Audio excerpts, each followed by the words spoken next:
Kembali di Apa Kabar Indonesia Pagi, kembali saya melanjutkan perbincangan ke Mbak Irma dulu. Mbak Irma, kalau melihat adakah mungkin nanti job-job yang akan Mbak Irma terima selama kampanye pilkada ini, ada special request nggak dari Mbak Irma? Mungkin kalau yang saya terima harus benar-benar sesuai dengan protokol kesehatan, menggunakan masker kah, menjaga jarak kah, atau gimana?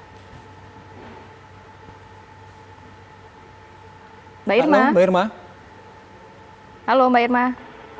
Oke, saya ke Bang Ilham. Bang Ilham, Bang, kalau apa namanya ya?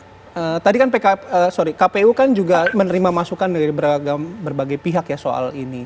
Tapi apakah menurut Bang Ilham akan lebih mudah KPU menjalankan tugasnya tidak berpolemik seperti ini kalau memang undang-undangnya saja yang langsung direvisi? Iya, pakat gitu ya, karena memang kita bekerja berdasarkan undang-undang. KPU itu kan turunan undang-undang, Mas. Ya, jadi ya akan lebih baik kalau undang-undangnya Dewi. Tapi waktunya sampai kapan? Karena kita sudah sedikit lagi sudah jalankan tahapan kampanye. Oke, Mbak Irma sudah tersambung? Mbak Irma? Iya, gimana? Iya, kalau Mbak Irma ini nantinya ada tawaran untuk manggung selama kampanye pilkada, ada nggak mungkin selektif seperti apa? Syarat seperti apa yang Mbak Irma ajukan kepada penyelenggara mungkin?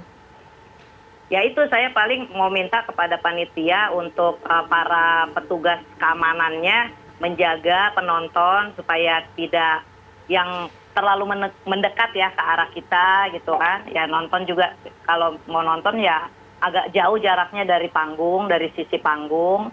Terus jangan kalau dulu kan, kalau sebelum-sebelumnya kan biasanya kalau kita udah selesai nyanyi, penonton itu pada berebut tuh, pada mau minta foto sama kita.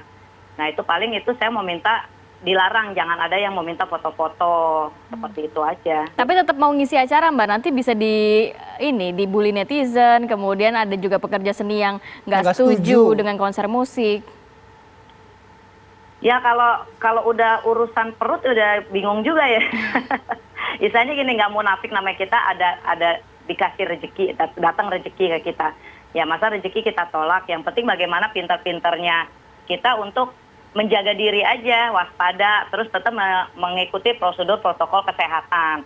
Saya tetap kemana-mana bawa hand sanitizer, disinfektan, face shield, masker, ya itu aja yang dan kan yang penting kita social distancingnya dan physical distancingnya. Gitu. Makanya itu yang saya mau kasih tahu kalau ke panitia, misalkan saya diundang, ya seperti yang tadi saya bilang, jangan ada yang terlalu mendekat gitu ke saya. Oke.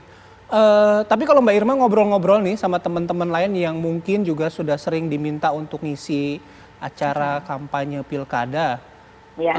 Apa sih hasil diskusinya soal ini, soal aturan kayak gini? Justru kalau masalah kepada teman-teman saya yang memang pemusik, pemain penyanyi, itu mereka semua pada ngeluh nih semenjak pandemi karena sama sekali mereka kan tidak ada pemasukan, makanya para musisi, para penyanyi itu sekarang online nyanyi hanya melalui online dan itu mereka membuka donasi untuk siapa? Untuk mereka sendiri gitu loh. Ayo siapa nih yang mau transfer nih, siapa yang mau ya donasi untuk mereka sendiri karena mereka selama pandemik ini sama sekali tidak ada pemasukan. Tidak ada kerjaan ya. Berarti kita titip pesan kepada kepada Mbak Irma ya, kalaupun nanti manggung tolong diingatkan penontonnya tetap juga menggunakan masker dan juga jaga jarak begitu demi kebaikan bersama. Baik Mbak Irma, terima kasih banyak waktunya Mbak. Tetap jaga kesehatan selalu. Amin, makasih. Saya sih tetap nggak kepikiran ya kalau penonton dangdut jaga jarak gitu. Saya mau ke Bang Refli nih, Bang Refli kalau melihat kondisi sekarang ya, kalau tadi KPU kan bilang memang bekerja berdasarkan undang-undang gitu. Nah, di tengah kondisi pandemi ini siapa yang memegang peranan kuncinya? Karena gini, kita masyarakat nih diminta untuk tetap mematuhi protokol kesehatan. Aktivitas kita dibatasi. Tapi mungkin juga ada masyarakat yang melihat, loh kok di situ ada aturan yang memberikan celah, meskipun itu bisa dilakukan atau tidak, untuk tetap berkumpul, berkerumun. Iya, KPU kan selalu ngomong begitu ya. Mereka bekerja berdasarkan undang-undang, tapi mereka buat juga itu aturan yang bertentangan dengan undang-undang.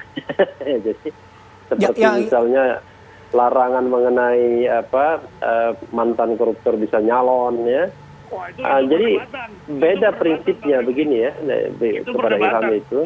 Prinsipnya begini, ketika membuat aturan pilkada calon mantan koruptor tidak boleh nyalon, ya, itu sendiri kontroversial karena itu merupakan pembatasan hak asasi manusia yang bersifat diskriminatif dan hanya berlaku kepada orang-orang tertentu saja yang kuasa itu harus hanya dibuat oleh DPR saja sebagai wakil rakyat bersama pemerintah dalam proses pembentukan undang-undang.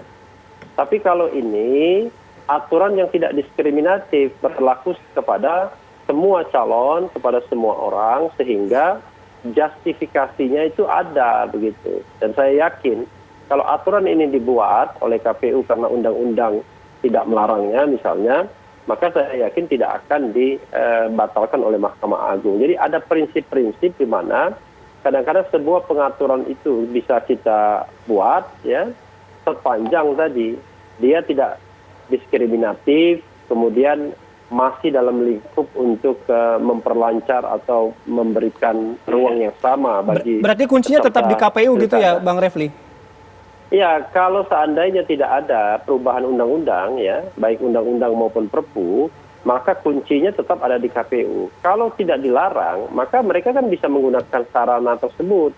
Padahal kita tahu kan nyawa manusia itu jauh lebih penting dari apapun. Dan prinsip tadi bahwa kampanye itu tidak dilarang, itu yang paling penting. Artinya metode atau sarana kampanyenya saja yang kemudian dibatasi, ya, kampanye dari ruang terbuka, kerumunan, ke kampanye-kampanye yang jauh lebih sepi dan lebih aman, tetapi mungkin efektivitasnya juga masih bisa dipertanggungjawabkan. Karena kalau kita bicara tentang mengumpulkan massa dalam sebuah kerumunan, ya kalau di daerah-daerah yang jauh juga susah juga orang akan datang kan. Artinya menjangkau tempat itu juga tidak mudah. Baik. Mungkin jauh lebih mudah menjangkau orang-orang itu melalui tidak hanya media sosial, ada telepon misalnya, kalaupun tidak telepon ada radio dan lain sebagainya. Intinya adalah segala sarana komunikasi itu dimanfaatkan untuk menjangkau para pemilih, dan itu menurut saya jauh lebih efektif dan lebih tidak berbahaya ketimbang memberikan kesempatan untuk mengumpulkan massa. Dan saya kira KPU harus punya peran, ya, untuk menyelamatkan manusia juga dalam masa pandemi COVID-19 ini. Baik, Bang Bang Ilham silakan Bang. Ya, artinya KPU akan menerima segala usulan tersebut, tetapi sekali lagi perlu saya sampaikan juga bahwa ada undang-undang yang mengatur dan KPU bekerja berdasarkan undang-undang. Nah, jika kemudian nanti diperlukan batasan-batasan, diperlukan kemudian bagaimana mekanisme tentang berkampanye di media sosial, berkampanye lewat radio dan sebagainya, itu juga sudah kita siapkan aturan-aturan juknisnya gitu ya. Jadi sekali lagi KPU tentu saja bekerja sesuai dengan regulasi yang ada. Bang, tadi dikatakan oleh Bang Refli sebenarnya KPU bekerja, ada juga peraturan dari KPU yang sebenarnya menyalahi juga dari undang-undang. Ya, itu kan ke Mahkamah Agung sudah disampaikan, sudah diputuskan ya.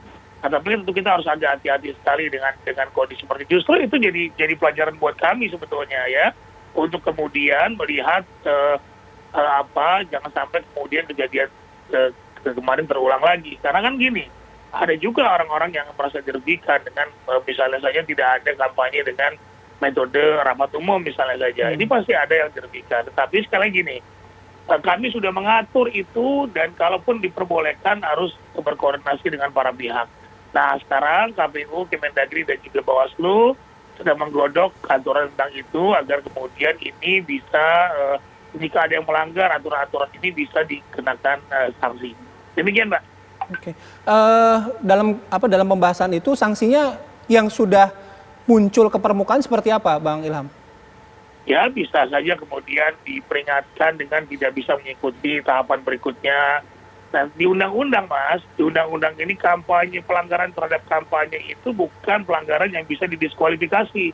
Ya, diskualifikasi itu ada money politik, kemudian pelanggaran pelaporan dana kampanye, mutasi yang dilakukan 6 bulan sebelum pendaftaran oleh incumbent. Nah, itu adalah bagian dari bisa didiskualifikasi. Tapi kampanye ini kan bukan termasuk bisa didiskualifikasi dalam Undang-Undang 10 tahun 2016 tentang pilkada.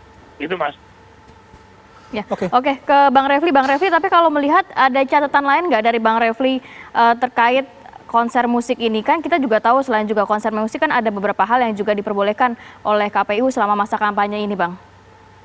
Iya, begini, kita menyelenggarakan pilkada bulan Desember ini saja sebenarnya sudah banyak kritik kan. Ada yang mengatakan harusnya pilkada itu ditunda. Bahkan ada yang mengatakan harusnya untuk sementara metode pemilihannya diganti terlebih dulu karena masa pandemi COVID-19. Tapi kita memilih untuk melanjutkan pilkada. Karena kita memilih untuk melanjutkan pilkada, ya harusnya dengan perspektif bahwa pandemi masih berlangsung kan. Dan kemudian peran KPU sangat-sangat strategis. Sekali lagi, kalau KPU melakukan sebuah kebijakan yang tidak diskriminatif dan untuk semua calon itu nggak ada masalah kalau menurut saya ya. Yang menjadi masalah itu adalah kalau membuat kebijakan yang diskriminatif, tidak berlaku kepada semua orang, tapi berlaku kepada orang-orang tertentu saja, seperti peraturan KPU yang melarang eks-koruptor untuk menjadi calon. Itu baik maksudnya, tetapi bukan kewenangan KPU kan kira-kira begitu. Itu kewenangan pembentuk undang-undang.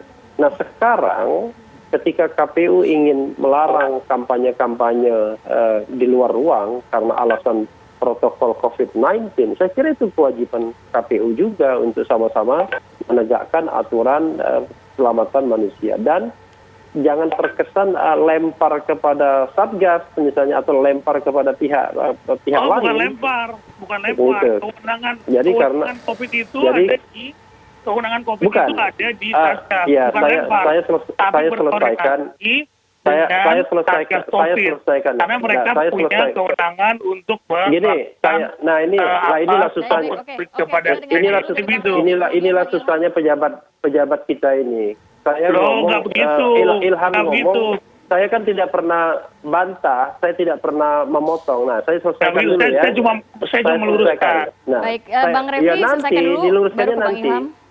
Iya dong, aduh. Silakan, ini nggak mengerti etika debat nih Ilham ini ya. Jadi begini. Koordinasi dengan boleh menyatakan. Jadi gini. Silakan Bang Refli selesaikan dulu. Saya selesaikan dulu dong, aduh pejabat publik ya. Nah, itu begini. Kan mantan pejabat juga. Karena itulah ya, saya ingin mengatakan ya bahwa kalau misalnya kemudian dibuka ruang untuk namanya kampanye terbuka ini, maka kemudian peluang untuk penyebaran COVID itu akan sangat tinggi. Kenapa? Karena nanti yang petugas kesehatan mengatakan ya kami tidak bisa melarang kampanye karena kampanye dibolehkan. Yang hanya kami bisa lakukan adalah sebuah protokol kesehatan dan lain sebagainya. Tapi masalahnya kan kita bicara potensi untuk kerumunan orang dan pelanggaran. Coba bayangkan, kalau misalnya ada konser dangdut misalnya, bayangkan nggak bagaimana kemudian bisa menjaga jarak, kemudian protokol kesehatan, berapa petugas yang akan deploy untuk kemudian mengamankan itu agar sesuai dengan protokol kesehatan dan lain sebagainya.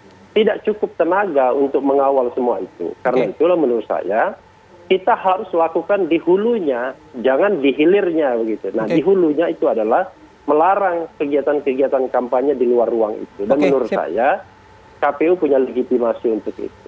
Sekarang giliran Bang Ilham. Iya, saya sampaikan bahwa kemudian terkait dengan persoalan COVID ini kan sudah ada lembaga atau institusi yang memang punya kewenangan terhadap penanganan penyebaran COVID atau pencegahan COVID-19. Nah, ini kan tentu saja kita harus berkoordinasi. Nah, hasil dari 10, 50, dan 100, dan beberapa hal lain itu juga ini koordinasi kita dengan pemerintah. Ya, jadi KPU nggak punya tangan untuk kemudian mengetahui betul terkait dengan kondisi-kondisi bagaimana seperti apa tentang penanganan COVID ini. Kita terus berkoordinasi dengan Satgas. Jadi, sekarang pun ya terkait dengan masukan dari masyarakat, kekhawatiran tadi, kita pahami, kita berkoordinasi dengan Kementerian Dalam Negeri dan juga berkoordinasi dengan Bawaslu terkait dengan ini karena sekali lagi konstruksi undang-undang masih memperbolehkan kegiatan-kegiatan tersebut. Baik. Terima kasih Bang Ilham, Bang Refli juga terima kasih. Sebelumnya ada Mbak Irma juga terima kasih sudah bergabung bersama kami di Apa Kabar Indonesia Pagi kali ini.